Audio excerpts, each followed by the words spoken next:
Hello everyone and welcome back to another episode of Quarantine Kitchen. I'm your host Paul Desman and it's always great to see you.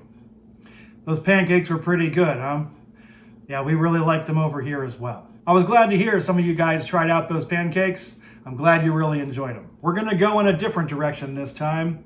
For this episode, we're diving back into the sea. Today I'm gonna make my Cajun shrimp on pesto linguine. To make my Cajun shrimp on pesto linguine, we will need some linguine, of course, some fresh basil, some pine nuts, our old friends, salt and pepper, a lot of spices, and we're definitely going to need a lot of shrimp.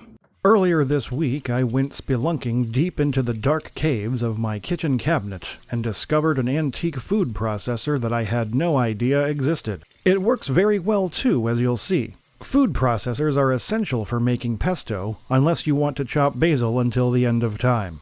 I suggest you get your hands on one if you can. I'll get to showing it off soon, but first we need to wash our hands, the shrimp, and the basil. Put a pot of water on to boil, but don't show that on camera. Rip the basil leaves off of all the stems. If a few make it in there, that's all right. Now get out your food processor. There she is. And throw the basil leaves inside. The leaves are pretty light, so you can fill up the whole container. Then get out your pine nuts and dump a bunch of those in with the basil. Put the top back on and make sure it's secure. Use the pulse setting on the food processor and hold it down. I said hold it down. Hold down the button until... I gotta mute that. Sheesh. Hold down the pulse button until it grabs everything and spins it around into a paste. Do I even need to mention garlic anymore? Do the garlic, and toss in some Parmesan cheese, which I did forget to mention before. Put the top back on again and make sure it's secure. Use the pulse setting on the food processor again and hold it. I said hold down the button and... I keep forgetting to mute that. Hold down the pulse button until it grabs everything and spins it around into a nutty paste. Then add a little bit of olive oil and remember to mute your audio. Use the pulse button again to blend everything together into pesto. Scoop the pesto into a bowl using a rubber spoon and set it aside. In a different bowl, mix together a bunch of different spices. I used paprika, cayenne red pepper, garlic powder, onion powder, and some oregano. If you like it a little hotter, you can throw in some red pepper flakes too, but I didn't go there this time. Also, don't be afraid to give it your best shot of bourbon. Back to the bowl. Drop in some garlic and mix it up. Then get a plastic bag and throw in the shrimp. Full disclosure, this shrimp was already cooked and de-shelled. It makes for a quicker video. Anyway, dump the spice mixture into the bag with the shrimp. Seal it up, but leave some air inside.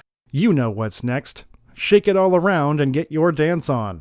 Be careful not to go too fast. Whoa! By now, the water should be boiling, which means it's time to throw the linguine in. Then heat up some oil in a pan and drop in the shrimp. Mix them around with a fork, and it's not a bad idea to use the pan to shove them around too. After a few minutes, add in our friends salt and pepper. If you like your noodles a little al dente, they're probably done by now, so dump them into a strainer. Then transfer them back into the pot, but make sure you drop some noodles on the stove. Now spoon the pesto into the bowl with the noodles and give it a good stir. At the last minute, I felt like this meal needed some cheesy garlic bread to complement it, so I put a few slices of bread on a cookie sheet covered in foil and turned the oven up to 375. Then butter magically appeared on the bread, so I covered each slice with garlic and Parmesan cheese. I threw them in the oven for about 10 minutes and possibly had another shot of bourbon. Once you take them out of the oven, let them cool down while getting the pesto linguine on a plate.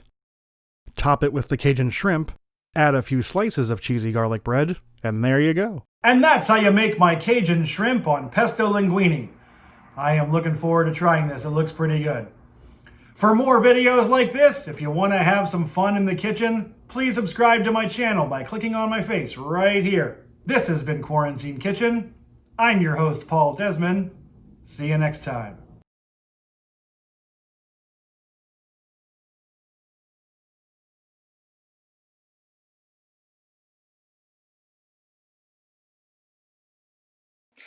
Oh, excuse me.